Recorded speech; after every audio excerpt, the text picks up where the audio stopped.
Proposal కూడా కొట్టేసింది ఆ మేడం. హైదరాబాద్ కూడా తెలంగాణ ఇచ్చి ఆంధ్రాలో ఇవాళ వార్డు మెంబర్ లేడు. ఇప్పుడు జరిగే ఎన్నికల్లో కూడా ఒక సీటు గెలవదు.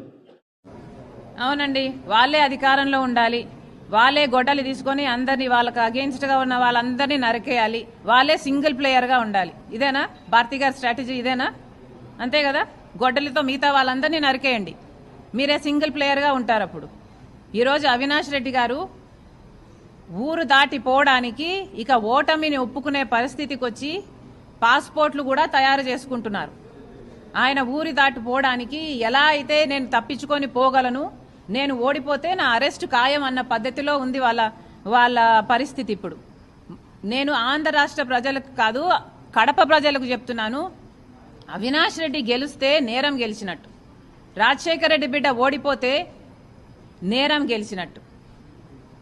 కడప ప్రజలందరూ ఆలోచన